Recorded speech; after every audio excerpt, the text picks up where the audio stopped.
His films include The Draftsman's Contract, Belly of an Architect and The Cook, the Thief, His Wife and Her Lover. Now Prospero's Books receives its premiere in London tonight. Peter Greenaway is a controversial director. His latest film is his version of Shakespeare's The Tempest. It stars Sir John Gielgud and features some innovative choreography.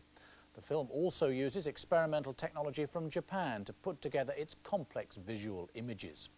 Our arts correspondent Fiona Murch spoke to Peter Greenaway about Prospero's Books and about the revolutionary work of mixing computer graphics with traditional film. Bosun!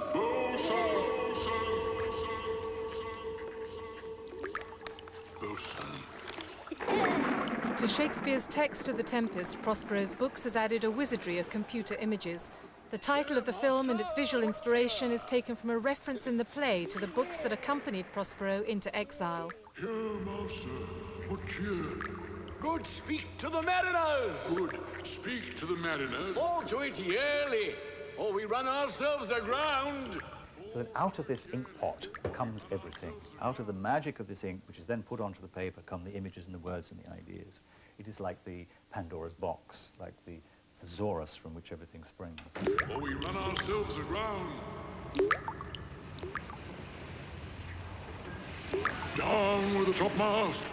Stir! We do all know, perhaps from the nursery, as the pop-up book. It already has a three-dimensional existence. Open the pages and up comes this three-dimensional entity.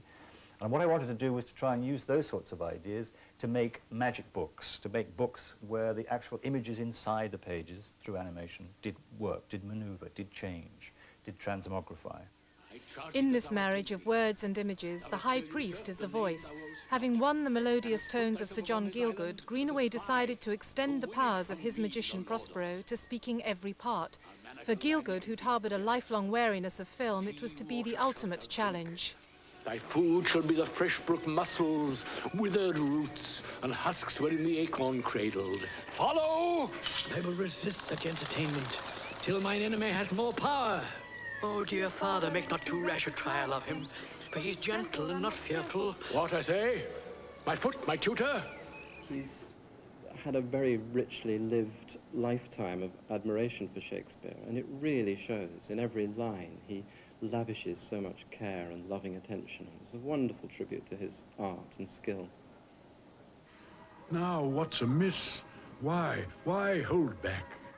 The mutual admiration of Gielgud and Greenaway evolved during the making of this television film of Dante's Inferno.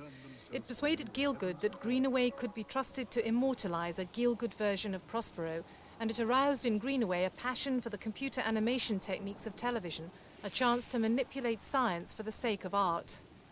The language, too, that's developing very rapidly, very largely due to the technology of television, is very, very exciting. In some ways, it's much more akin to me towards things that a painter does, the way he can re-ratio a frame.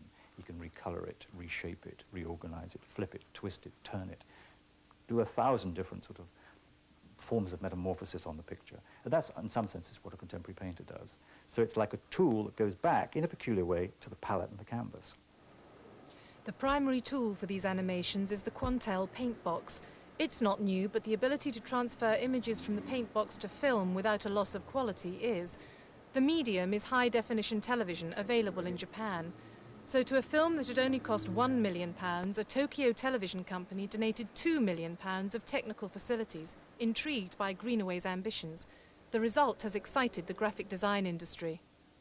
I work in the area of the printed image in high-resolution Paintbox.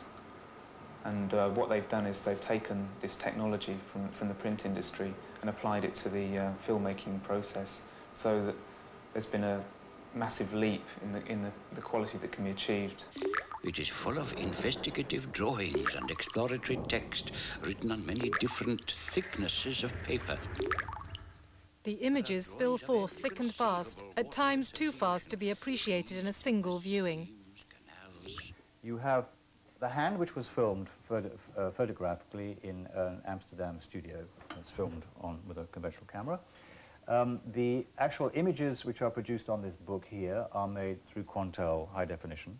The images of the falling drip are also shot on a television camera, and the images which are now coming up in the background were shot with a film camera. So, I mean, this is perhaps not the best example in the film, but you can begin to see how all these images, layer on layer, layer on layer, are being built up, which, after all, in some ways, is only the way in which the imagination works. It's only the way that works of art are made in a peculiar way. As the pages are turned, there are rippling waves and slanting storms. Rivers and cataracts flow and bubble. Plans of hydraulic machinery and maps of weather forecasting flicker with arrows, symbols, and agitated diagrams.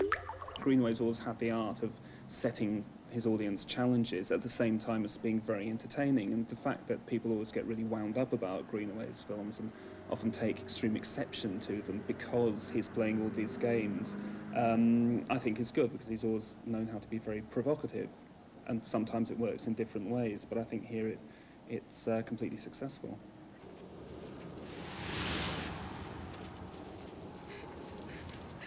We put sand on top of the page, literally because of the English idiom of to blow away the sands of time. Now, that's really hidden deep inside the fabric, and I would suggest that perhaps nobody would have appreciated that visual parallel without me making a comment about it. But that sort of language is going on all the time, for those who want to know. And it doesn't matter if they don't know. I don't think so, no. I know it's there. Greenaway's training as a painter glows through the tableau he's created for the screen. The attention to historical detail through costume, colour, lighting and sound is immaculate, but it exposes him to the criticism that he's more interested in the visual impact than the drama. My one reservation with what he's done is that I don't think he's paid quite enough attention to the way the actors behave within the paintings.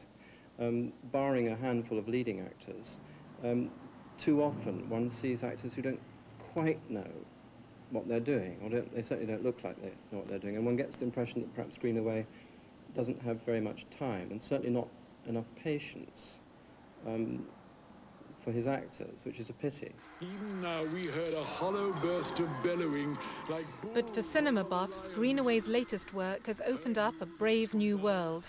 Upon mine honour, sir, I heard a humming. I think he's forced mainstream cinema to take stock of ideas that it hasn't really had to take on board before. All the infections that the sun sucks up from bogs, fens, flats, on Prospero fall.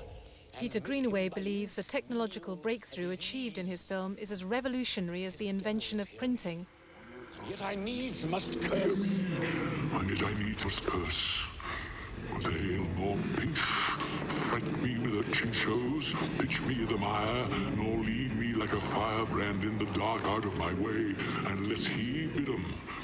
Tremendous excitement about this project for me, because it's about so many things. It's almost like a sort of Gutenberg revolution, not because it's associated with me, but because the way of doing things like this can totally change our attitude towards cinema, television, painting, photography, bookmaking. It really is, I think, right on the edge of here, something very, very exciting indeed. For the two master magicians, Greenaway and Gielgud, their Tempest really is the stuff that dreams are made on. An independent verdict will be delivered by judges at next month's Venice Film Festival, for which Prospero's Books is entered. This is a thick printed volume of plays dated 1623.